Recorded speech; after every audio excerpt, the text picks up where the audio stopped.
All right, I'm back in the hotel room. Kids is back from his procedure. He's alive. He feels okay. Just tired. He's alive! Severance reference for those who get the joke. If you know, you know. So yeah, now it's nap time. That's what it is.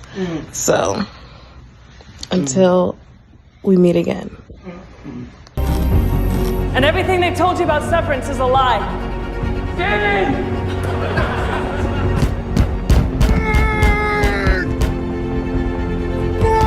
No. Listen, we're not happy. We're miserable.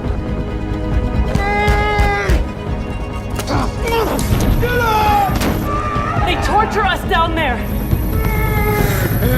Damn it! Please! We're prisoners! She's alive!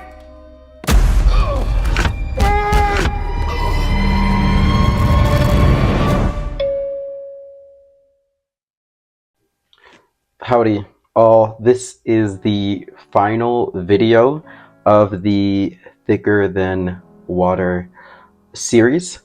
But before I actually delve into the message of this video, I first have to do, the thank yous. For one, thanks to Anne for joining me on this adventure and all the other adventures that we actually go on.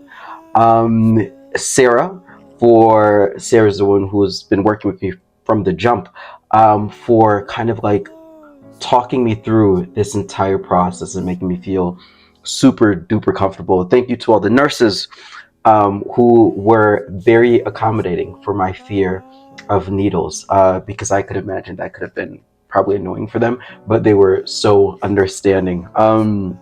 So I'm very, very grateful for this journey, actually. Oh, before I forget, right now it is Tuesday, January 28th, 11:07 a.m. We have already finished packing. We're getting ready to go. We're going to go to a museum called Meow Wolf here in Colorado, in Denver. That was a museum that was suggested to me by one of the nurses actually at the clinic yesterday. The message I actually want to leave you with, and that has always been extremely helpful for me, is a wonderful quote by Rumi, where he states that you have to keep breaking your heart until it opens. Hence why this video is titled Heart Breaking Open. These experiences are very scary for me. When I did skydiving, I was petrified. When I did bungee jumping, I was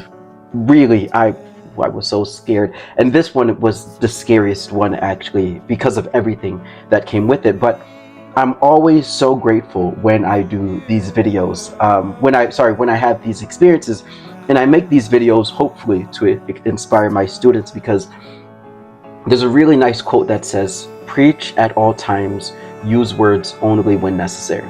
So if I'm always telling my students, go out there, take risks, healthy risk, obviously, and you'll grow from the experience. If I'm not doing the same thing, then my words are absolutely meaningless. So that's why I do this, and I make these videos. I started doing these video diaries when I do my scary event for the year. I started doing that last year when I did bungee jumping. That video was titled Leap of Faith. That series, I think I did 6 videos for that one. And then I decided to do another one for this one because it's also another scary event.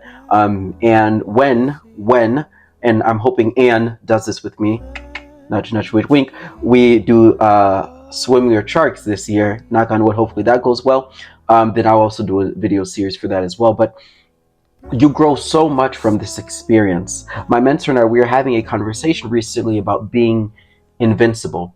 And I think the reason I can be very confident in many things, a confidence I would say that borders on arrogance, is because I've broken my heart so many times and I've opened myself up to all of these different experiences that now I'm so comfortable settling into the fear. Like, I'm so comfortable with it now, and I can just wade through the waters, and that's a wonderful experience. I never ever want to sit here and say I'm not afraid.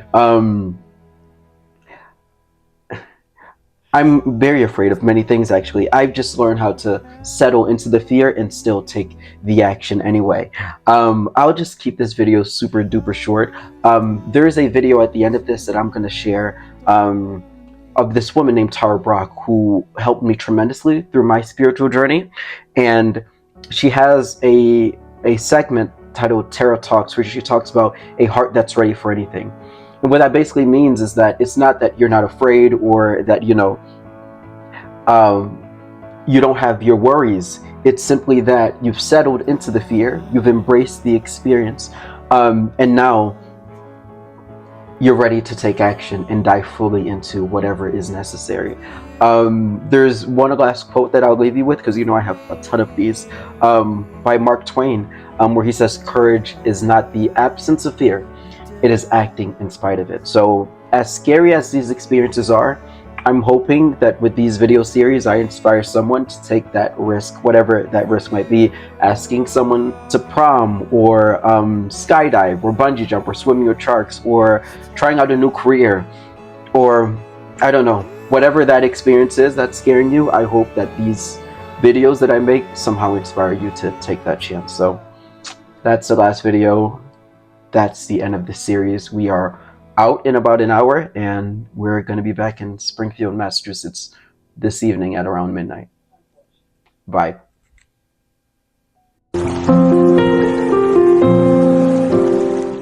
When we start to really let the river move freely through us, we find that we get more and more fearless. Our heart gets fearless. We have what one teacher called a heart that's ready for anything. Thich Nhat Hanh, at the closing of the only retreat I ever went to with him, and it was like probably 25 years ago, he taught a hug that I thought was just the most powerful experience. And I went with my dear friend Luisa Montero Diaz. We drove down together. She's a fellow teacher, and we hadn't had much time to hang out over the last while, and thought it'd be fun to do this retreat together. And so she was my partner with the hug. And the way the hug goes is, first you bow and say, "Namaste. I see the divine in you. I see the light that's living through you." So we did that with each other.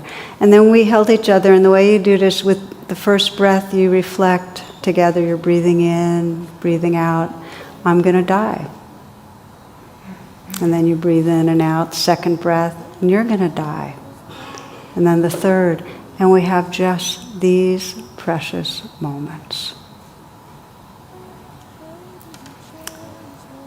When we remember impermanence, when we're willing to open to the losses, we open to the love.